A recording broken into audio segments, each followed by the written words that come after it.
Lifting up, rolling your shoulders back.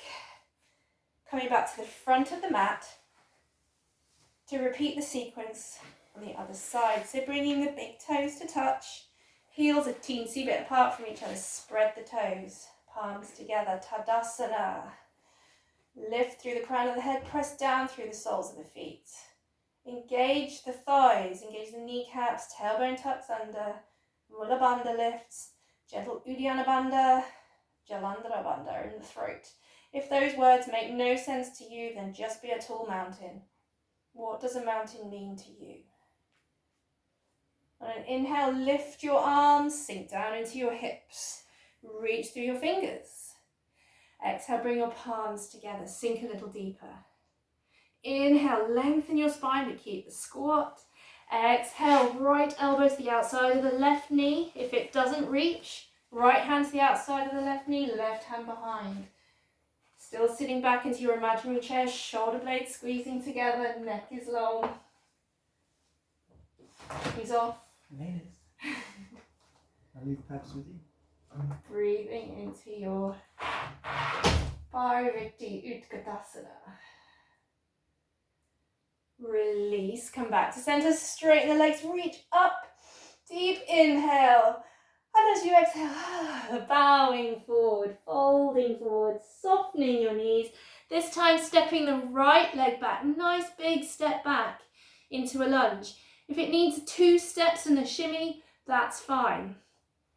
Bringing the hands inside the left foot, walking the left foot out to the left, sinking forwards. Thinking about knee over ankle and chest moving forwards as opposed to down. Yeah, you know, we could all probably get our forehead to the floor if we really tried and rounded our back and forced it.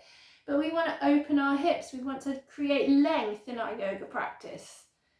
It's not about compressing and striving to be the best.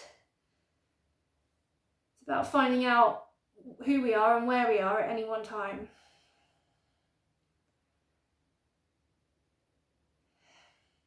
Working with as opposed to against nature.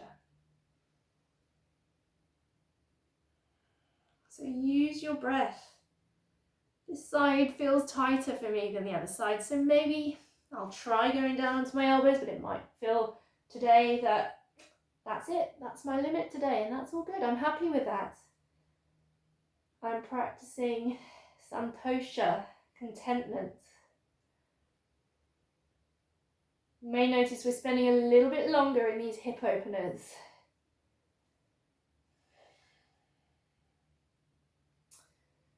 Our hips are our seats of emotions and fear. They hold our fears. So allowing those muscles to soften perhaps allows us to let go of our fears a little bit. Let go of our anxieties. And then on an inhale, lifting back up. Or to recognize them. Sometimes we don't even know they're there.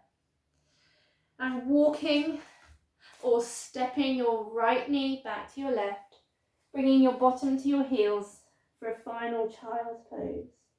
If you want a rested child's pose, perhaps you bring your arms out behind you, letting your shoulders rest.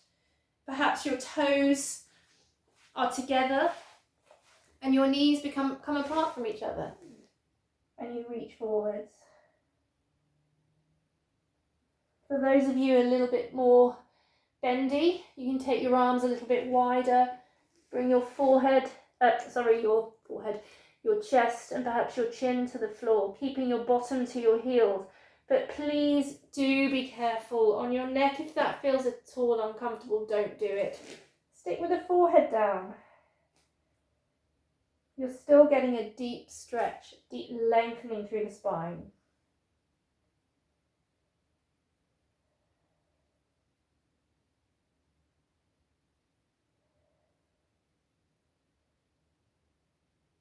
Now just inhale to lift your head just enough so that you can bring your knees together on the left side of your mat. Reach your right arm out in front of you. Now this is just a little bit of Wendy transition fun. I like to make up my transitions as I go along. Reach your right arm forwards and with control, if it's appropriate, roll over onto your back. You can shimmy back onto your mat if you've rolled off it.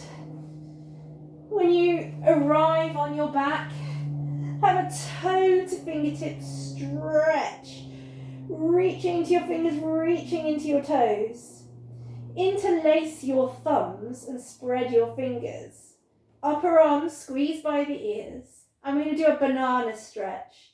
So take both feet over to the right and both arms over to the right, keeping your shoulders and hips grounded. So you are literally becoming a banana. Breathing into the left side of the body.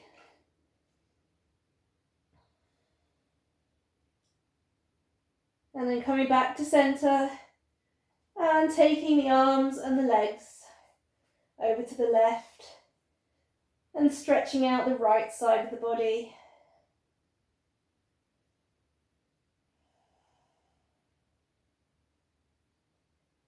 And coming back to center. One more inhale, toe to fingertip stretch. And then as you exhale, bring your knees into your chest, wrap your arms either around your shins or if your knees don't like it, around the backs of your thighs. Maybe having a rock, maybe lifting your head to your knee, to between your knees. Maybe head stays down and you rock and massage your head.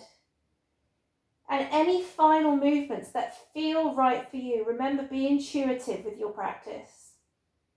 And when you're ready to, you make your way to Shavasana. Now that might be knees bent, resting against each other, arms down by your sides. It might be sliding a bolster or a cushion or a blanket underneath your knees if your lower back feels tight. Or traditionally, your legs and arms would be splayed out for your body. Your eyes would relax shut. And you let go. So staying in your Shavasana for as long as is appropriate for you. Letting go of all the tensions of your day, of your practice. Whilst you're in that posture, there is nowhere else for you to be. Nothing else for you to do. You just are.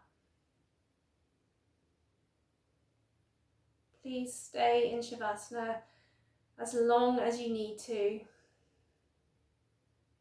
And have a wonderful, blessed day. Namaste.